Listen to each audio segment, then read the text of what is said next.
안녕하세요. 오목사의 성경대로를 찾아주신 여러분을 환영합니다. 송구영신 예배에 타 종교인들도 참석한다고 하는데요. 기독교인도 아니면서 왜 송구영신 예배에 참석하는 걸까요? 한 해를 마감하면서 후회와 아쉬움, 실수와 허물, 또 쌓여있는 그 감정 등을 교회라고 하는 이 종교적인 지우개로 깨끗이 지우고 싶은 마음에서 방문하는 것은 아닐까요?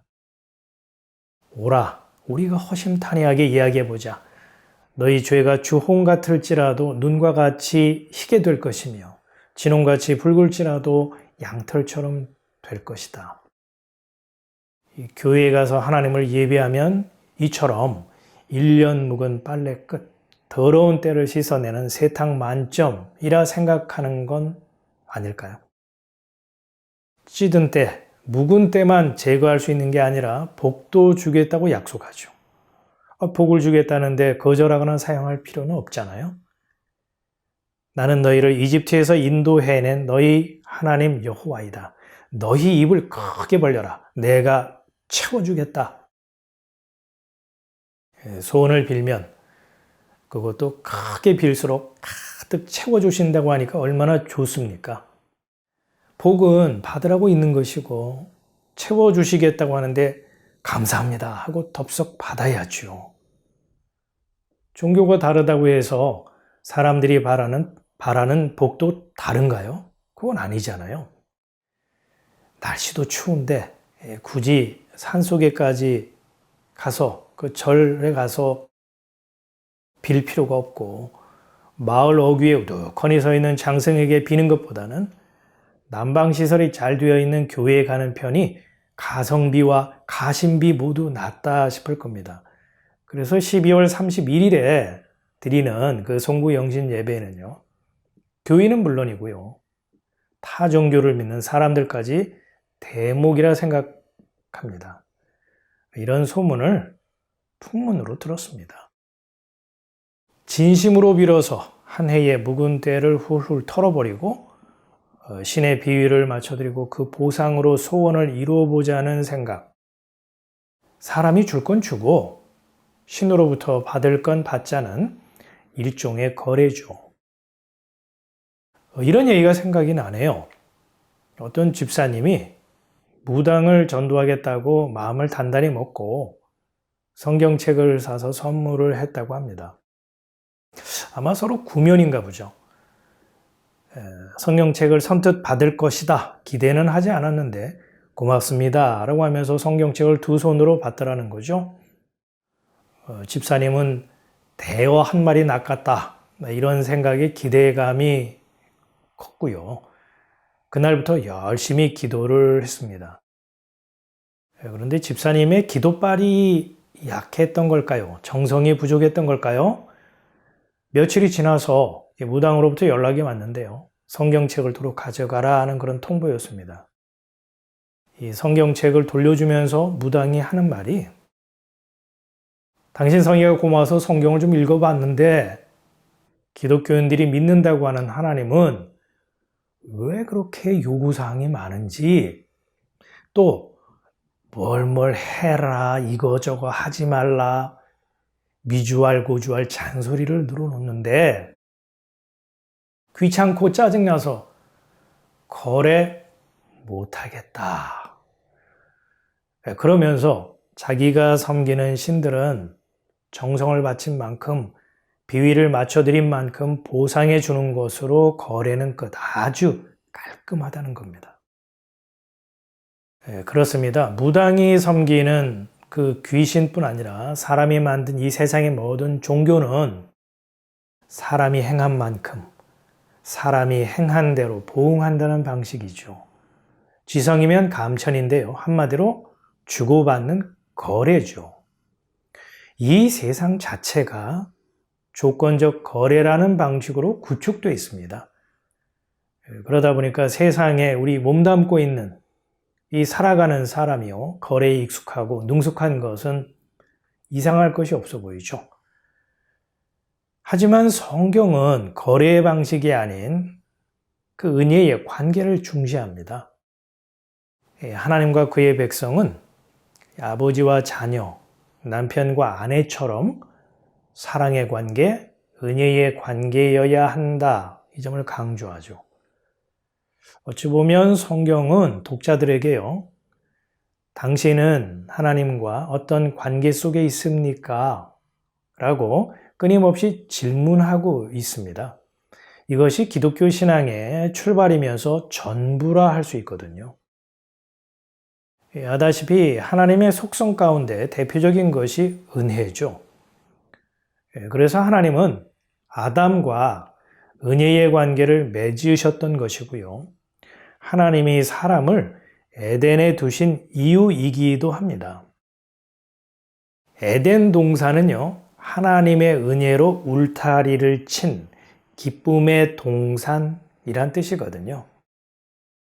만일 하나님의 은혜라는 울타리를 걷어버리고 거래의 울타리를 치면 어떻게 될까요? 에덴은 더 이상 기쁨의 동산, 은혜의 동산일 수 없겠죠.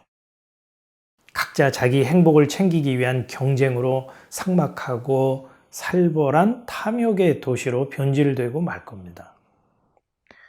은혜의 동산 에덴에서 추방이 되어 살아가고 있는 이 땅이요, 다름 아닌 거래의 울타리를 친 탐욕의 도시, 주고 받는 거래만이 성사되는 시장, 장터입니다. 이와 같이 사람이 원하고 바라는 것을 얻기 위해서요, 자기 행위를 원인으로 제공하고 그에 따른 보상을 챙기려는 거래 방식, 거래 심리를 가리켜서 성경은요, 탐욕, 즉 우상 숭배라고 하죠. 이스라엘 백성들이 하나님을 이런 식으로 섬기고 받들었던 겁니다. 그래서 하나님이 이스라엘 백성을 향해서 우상 숭배하지 말라, 우상 숭배하지 말라, 이렇게 귀가 따갑게 말씀하셨던 것이고, 결국 돌이키지 않은 그들은 심판을 받아서요, 약속의 땅 가나안에서 쫓겨나고 말았죠. 목사님, 사람들은 조상 대대로 거래의 삶을 살아왔고 신앙생활도 그러한 틀 속에서 하고 있는데, 목사님의 설명을 듣자 하니까 좀 말씀이 심하다는 생각이 드네요. 세상이라는 거래의 장터에서 살아가는 사람은 하나님의 관점에서 볼 때 우상 숭배자들이고, 신을 믿어도 거래하듯 섬기기 때문에 우상을 숭배하듯 한다는 말이잖아요. 기분이 몹시 상합니다. 그렇게 대책 없이 막말만 하는 건 아니죠. 새해에는 하나님을 거래하듯 섬기지 않고 은혜의 관계를 맺고 싶거든요. 어떻게 하면 될까요? 대안을 말씀해 보십시오. 그 방법을 좀 알려주세요. 이 방법을 말씀드릴 수 있다면 제 속이 다 시원할 텐데 성경은 방법을 제시하지 않습니다. 행여 성경이 방법을 알려준다 해도요, 사람이 실천할 수 있는 성질의 것이 아닙니다. 성경이 사람들에게 방법을 알려주지 않는 데에는요, 그만한 이유가 있습니다. 제시한 방법대로 사람이 실천해서 결과를 얻을 경우에 그 결과에 대해서 사람들은 어떻게 생각할까요? 은혜의 선물이다 라고 생각을 할까요? 아니면 자신의 수고와 열심에 따른 당연한 결과고 보상이라 생각을 할까요? 네, 그렇습니다. 자신이 수고한 대가라고 믿겠죠. 조금만 생각을 해보자고요. 방법이란 게 뭔가요? 어떤 결과나 목적을 이루기 위해서 취하는 수단이나 방식이 있죠. 그렇다면 방법이나 주는 만큼 받는 거래의 방식이나 뭐가 다른가요? 그래서 성경은 방법을 제시하지 않습니다. 하나님의 속성은 거래가 아닌 은혜이고, 하늘에 속한 복은 은혜의 선물이지 사람의 행위에 따른 대가나 보상이 아니기 때문이죠. 성경의 화법은 아주 특이합니다. 방법을 알려주는 대신에요, 다음과 같은 화법을 사용해서 하나님의 뜻을 독자들에게 전달하죠.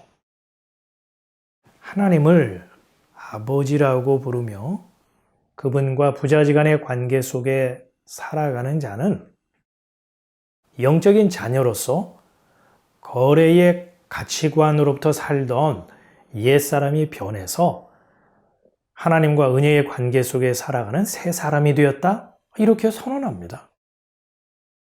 다시 말해서 사람의 습관이나 버릇, 성품이나 행실 등이 변하는 그런 개과천선은 사람의 의지나 노력 또는 다양한 방법의 시도를 통해서 가능할 수 있지만 거래하듯 하나님을 섬기는 옛사람이 변해서 하나님과 은혜의 관계 속에 살아가는 새 사람이 되는 것은요, 사람의 수고나 열심 등 사람의 행위에 따른 결과가 아니라 위로부터 주어지는 하나님의 선물, 은혜라는 거죠.